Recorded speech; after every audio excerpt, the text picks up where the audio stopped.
دغسې یو څه علایم علماو د سحر دپاره لیکلي علما لیکي زړه تنګي هسې بې سزا د انسان تنګ وي او بله علامه علما دا لیکي چې چټي په چټي غصه به ورځي ورته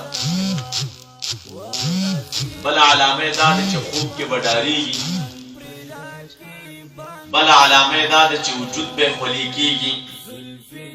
یو خو هغه د ستړتیا خوله وي هغه بېله ده او کله ناکله وجود خولې کېږي بس هسې بلا موجبه انسان ځان ته ګوري او وجود یې چې دی خوله وي بله علامه د هغې دا ده کله وجود سوځي ورسره یا دا د سر سرمنه چې کومه ده دا سوځېږي سوخ غوندې کېږي لکه یو چا په وجود باندې چې څه شی ننوځي بله علامه پکې دا ده چې د انسان د عبادت سره ذوق نه وي تلاوت ته قرآن کریم پېښه نه لګېږي عبادت ته به زړه تنګ وي بله علامه دا ده چې اشتها به یې سره ډېره خوندوره نه وي اشتها به یې ګډوډی بله علامه دا ده چې د انسان بشره کې تغییر او فرق راځي مخکې سړی ځان ته ګوري یو شان وي او د مسحور انسان بشرې ته چې ګوري بیا بل شان ښکارېږي نو دغسې یو څه علایم علماو د سحر دپاره لیکلي خو دا معنا نه ده چې دا په چا کې نو خامخا به مسحور وي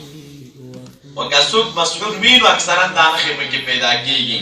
نو چې دا نښې پیدا کېږي پکې د تاسو ته مخکې ما علاج ښودلی و آخري صورتونه آیت کرسي او یو دا آیت هم دی بیا رب کریم فرمایي ان الله سیفتنو پاتې شوه دا نو چې نور را ګوډګر درته وایي چې هلکه مستګه دی وغه دی دا علایم د شریعت خو درې کتابونو کې شته دا ورته وایي او نور باسې کیسې دي ښه نیکان پرې مستثنا چې څوک دا تعویضونه او دمونه کوي الله تعالی د هغې په لاس باندې خلک جوړوي او طالبانو غیر د نیکانو نه هغه هم پکې څه فیصدي خلک دي نیکان په دغې لاره کې نور چې تاسو ګورئ نو تقریبا اتیا نه چې 95% خلک په دې بازار کې ګنکپي ده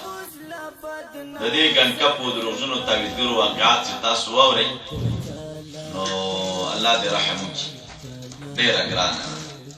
او بیا چې ډېره واسطه د دې خلکو سره نو د ښځو ده او ښځې خو بیا عقل مخلوق دی که دا ورته لاړ شي صیبه د ځمکه او اسمان ورته رایو کړي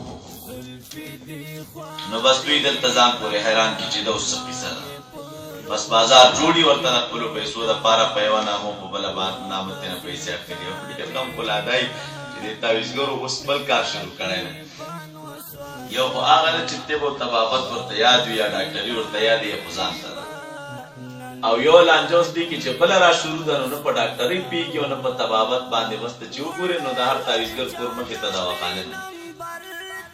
نو بس دننه ورته صیبه تعویض هم وکړي څه پیسې خو ترې د هغې واخلي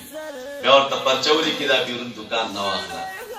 نو تاسو دې صاحب نه پوښتنه وکړئ طب دې کله وویلی تشخیص ته مرض دې ورته کله وکړي چې تا ورته دوا لیکلې نو یو پڼ دې نه په هغې کې واخلي